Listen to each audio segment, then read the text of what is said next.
One of the most famous judges of all of the Israelites was Samson. No P. Not Samson. Samson. Okay? In contrast to the minor judges of Israel that we kind of sort of mentioned last time, and there's not a whole lot of information given, Samson has an abundance of information. In fact, it's going to take us at least 2 lessons, maybe longer, to get through all of the information on Samson. But before we get to Samson, we need to give the 3 minor judges between Jephthah and Samson their fair shake. So if you were to open up your Bibles to Judges chapter 12.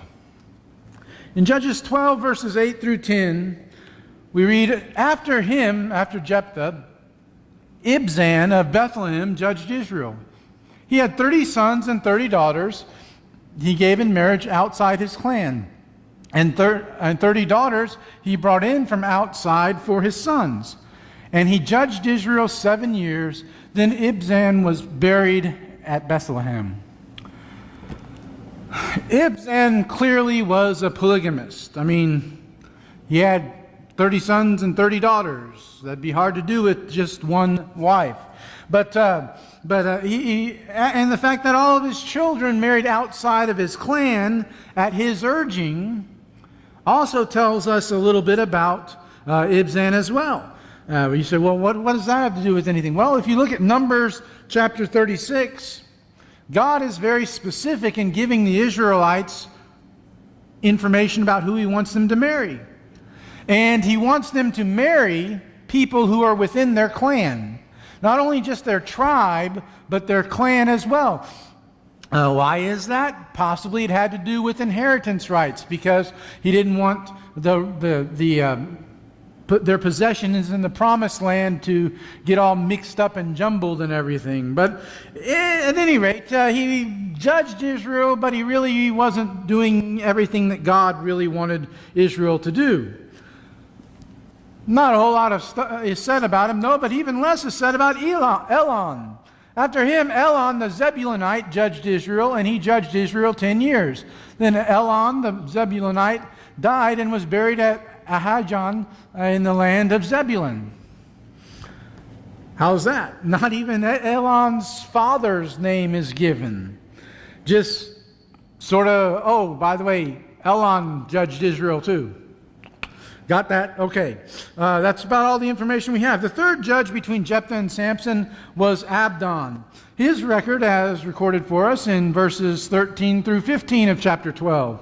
After him, Abdon, the son of Hillel, the Pirathonite, judged Israel. He had 40 sons and 30 grandsons who rode on 70 donkeys, and he judged Israel 8 years. Then Abdon, the son of Hillel, the Pirathonite, died and was buried at Pirathon in the land of Ephraim in the hill country of the Amalekites. About all we know about Abdon is that he had a big family. Lots of wives, lots of kids, lots of grandkids, apparently. And that's about it. So those were 3 minor judges, and we obviously see why they are minor judges. This leads us to Samson, perhaps physically the strongest person to have ever lived. Samson is proof that even if you have great physical strength, it doesn't necessarily translate into moral strength or make you spiritually strong. But we're getting a little bit ahead of ourselves. First, we have to talk about the events that lead up to Samson's birth. No, it's not a sermon about the birds and the bees. Okay, that's not what we're talking about. It's about the hand of God in the birth of Samson. If you want to turn to Judges 13, we're going to eventually read the whole chapter, just not at one sitting this evening. But let's start by reading the first 7 verses. And the people of Israel again did what was evil in the sight of the Lord. Well, you look at the 3 judges between Jephthah and Samson, and even when they were having judges, they weren't doing what God wanted them to do. So the Lord gave them into the hand of the Philistines for 40 years. There was a certain man of Zorah, named of the tribe of the Danites, whose name was Manoah. And his wife was barren, and he had no children. And the angel of the Lord appeared to the woman and said to her, Behold, you are barren and have not borne children, but you shall conceive and bear a son. Therefore be careful to drink no wine or strong drink, and eat nothing unclean. For behold, you shall conceive and bear a son. No razor shall come upon his head, for the child shall be a Nazarite to God from the womb, and he shall begin to save Israel from the hand of the Philistines. Then the woman came and told her husband, A man of God came to me, and his appearance was like the appearance of the angel of God, very awesome.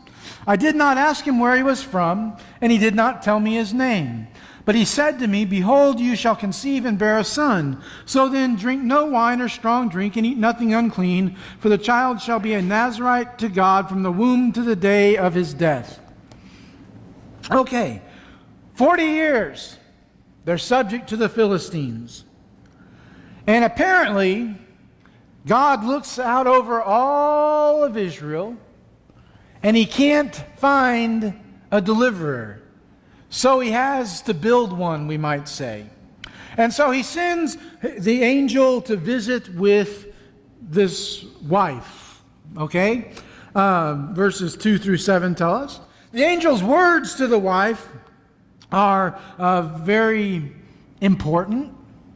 Though up to this point she had not had any children, she would have a son. She would have a child. Pardon me. She'd have a child, and if you think about it, that sounds pretty parallel to several other stories in the Bible. For example, Sarah, Abraham and Sarah. Sarah was barren, hadn't had a child, and God appears to Abraham and says, I'll return this time next year and she'll have a son. She laughs about it. And yet, it comes true. Hannah and her desire to have a child so as not to be teased anymore by her rival. And in comes Samuel, born to Hannah. Elizabeth, with John the Baptist. Zacharias working in the temple, lighting the altar of incense and burning incense, and takes too long, and it's because he's talking with an angel about the child that Elizabeth is going to bear to him. Point is, and all of these, with the possible exception of Hannah, have pretty well given up on the idea of having children. Point being, God laughs at what is humanly impossible. People think, oh, that is just impossible, and God says, you want to bet? Let me take a crack at it. In Matthew chapter 19, verse 26, it says, Jesus looked at them and said, with man this is impossible, but with God all things are possible.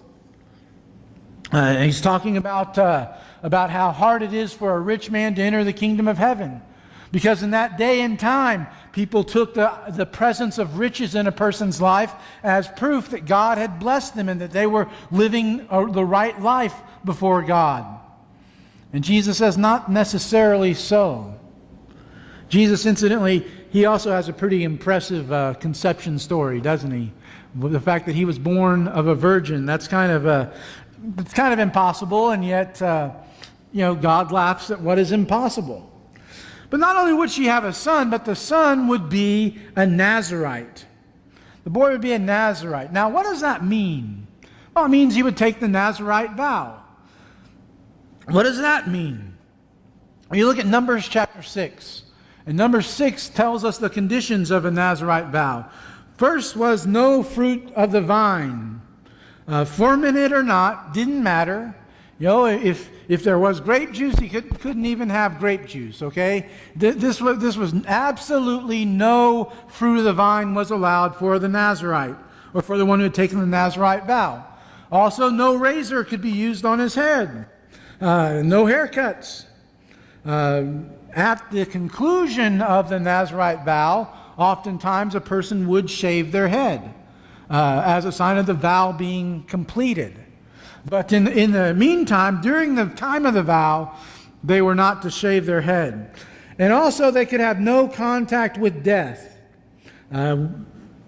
be it a person or an animal. There was no contact with death allowed.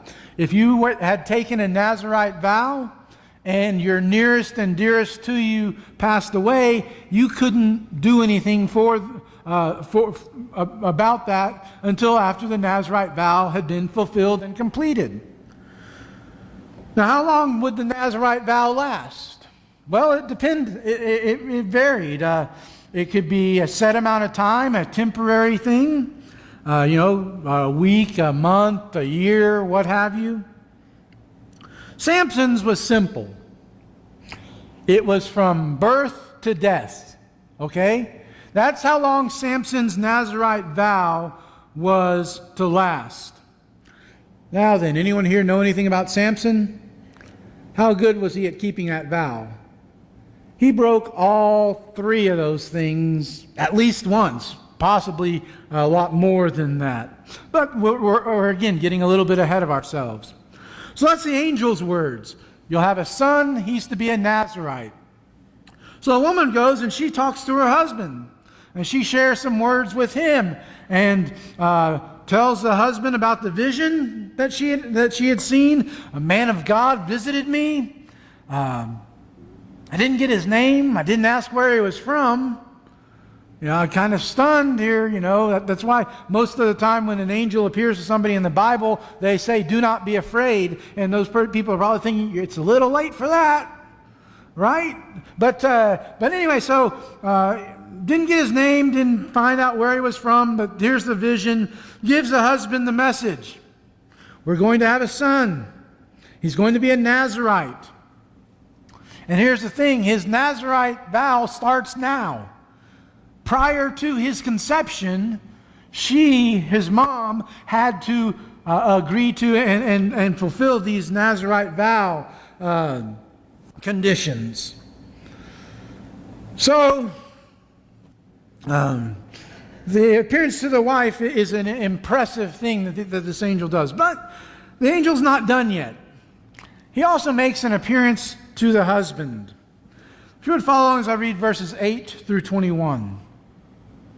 Then Manoah prayed to the Lord and said, O Lord, please let the man of God whom you sent come again to us and teach us what we are to do with the child who will be born. And God listened to the voice of Manoah, and the angel of God came again to the woman as she sat in the field. But Manoah, her husband, was not with her. So the woman ran quickly and told her husband, Behold, the man who came to me the other day has appeared to me. And Manoah arose and went after his wife and came to the man and said to him, Are you the man who spoke to this woman? And he said, I am. And Manoah said, Now when your words come true, what is to be the child's manner of life? And what is his mission? And the angel of the Lord said to Manoah, Of all that I said to the woman, let her be careful. She may not eat anything that comes from the vine, neither let her drink wine or strong drink, or any unclean thing. All that I commanded her, let her observe.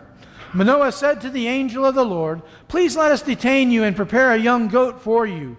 And the angel of the Lord said to Manoah, If you detain me, I will not eat of your food, but if you prepare a burnt offering, then offer it to the Lord. For Manoah did not know that he was the angel of the Lord.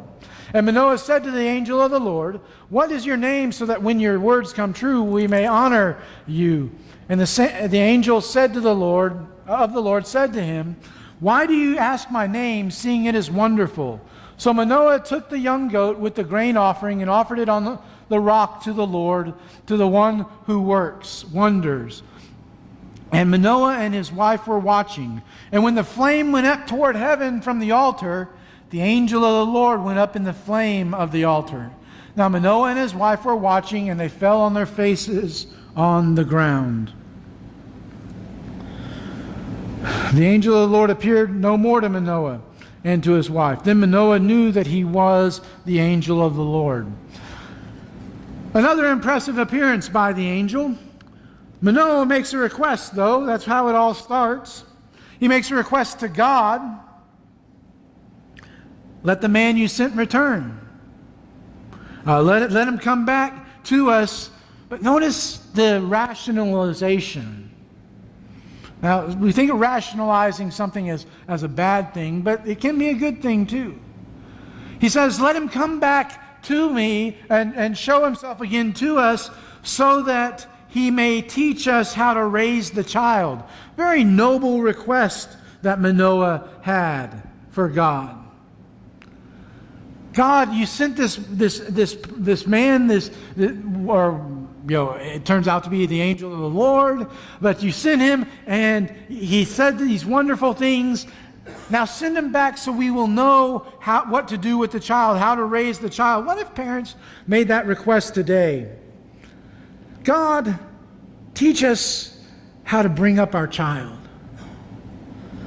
How different would it be if we asked God for help rather than Dr. Spock for help, or Dr. Ruth, or Dr. Phil, or whoever?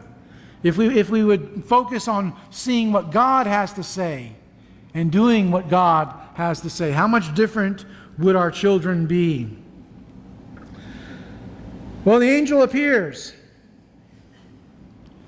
Comes back and he appears to Mrs. Manoah. We don't know her name, just Manoah's wife. So he comes back and he appears to her again, and she said, wait, my husband needs to be here. So she runs and finds Manoah, brings Manoah back. Manoah has a couple of questions for the angel. His first question actually has two parts. The first part, are you the one? Are you the one who appeared to this woman? Are you the one who appeared to my wife? The angel answers in the affirmative. Yes, I am. And Manoah's like, okay, good. His second question, I'm loosely translating here from the Hebrew. What's going on? What does all of this mean? What is the manner of your message? Why would you say this to her? And well, the angel repeats the instructions that he's already given to his wife. So Manoah then has a second question. His second question, what is your name? What's your name? The angel says, it's too wonderful for you to understand. You wouldn't understand if I told you. If you look at Genesis 32, verse 29, Jacob has wrestled with the angel all night and all, and he asked the angel his name, and the angel says, why do you want to know my name? It's too wonderful. There are some things that are just not meant for human ears because the human brain just can't fathom them. So Manoah then offers a sacrifice.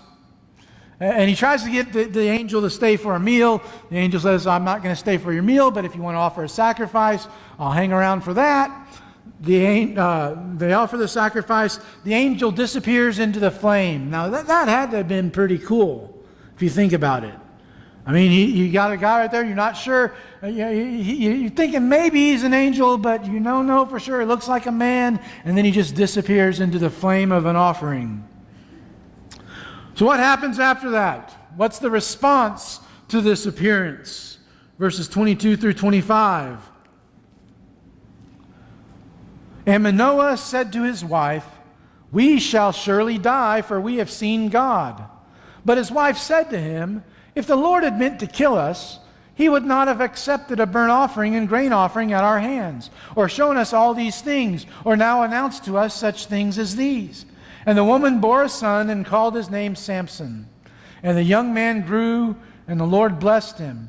And the Spirit of the Lord began to stir him at Menathaim, between Zorah and Eshtal. The man's response, we are doomed. It's all over. We are going to die. We have seen God. That's what Manoah says. Look at John chapter 1, verse 18. We read these words, no one has ever seen God, but God, the one and only, who is at the Father's side, has made him known. No one has ever seen God. In fact, Moses saw part of God. Exodus chapter 33, he saw God's back. But that's it. Exodus 20, verse 19, that the people of Israel are at Mount Sinai, and they hear God speaking, and they say to Moses, "Speak to us yourself, and we will listen. But do not have God speak to us, or we will die." Not just seeing it, but even hearing God's voice was too much for the Israelites. They said, "Moses, you talk to God, you tell us what He says, and we'll do it, and we'll believe you." If only the Israelites had really meant what they said, right? But anyway, Manoah's response is, "We're doomed. I mean, we're going to die." But his wife is a little bit more pragmatic about it, okay? She figures some things out and says, "No, we're not. We're not going to die.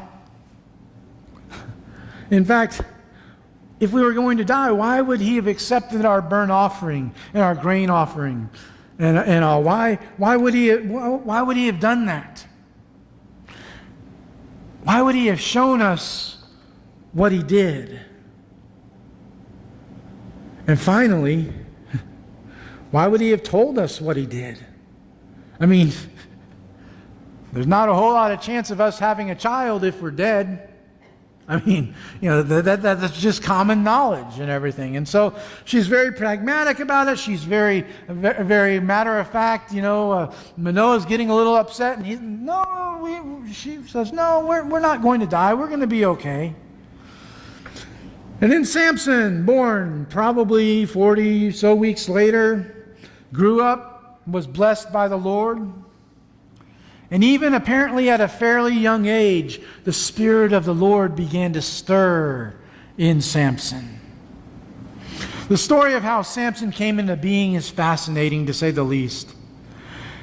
Isn't it strange how story after story in the Bible, you read it and it's oftentimes the least likely candidate that God picks to do some great and impressive things. The most unlikely people to accomplish God's purpose. He can do wonders in anyone's life if they'll just let Him. And it might be that God's trying to work in your life, but you haven't been letting Him. You can change that this evening. Let Jesus into your life and let Him work on your heart. Let Him work in your life. You can do many things that otherwise you might not be able to do with Jesus working in you. Like, telling your neighbors about Jesus. And no Christian should ever be able to say that they can't be evangelistic. You can be evangelistic. All you have to do is put forth the effort. Maybe that effort involves simply inviting them to come to Neighbor Day next Sunday morning. That's one way of being evangelistic, inviting them to come to church. While you might not be able to quote the Bible from memory, you do have your own story. So try telling your own story to your neighbors, to your friends, to your co-workers, and so forth, when you get that opportunity and it's appropriate. Try telling them how Jesus has impacted and changed your life. And funny thing, oftentimes a story like that can actually be more effective in reaching someone with the gospel than being able to quote a bunch of scriptures to them. Because you see, a lot of people, the Bible is a good book and all, and they understand that. But when they see it going on, happening in your own life, that's what's going to convince them. That's what's going to turn them and allow them to want to turn from their life of sin to a life of righteousness. Have you done that? Have you made that turn? Have you been immersed in the waters of baptism for the forgiveness of your sins? Have you been living faithfully to that commitment? If not, now's the time to make things right. If we can help you to make things right in some way through a public response, won't you come to the front now as we stand and sing together?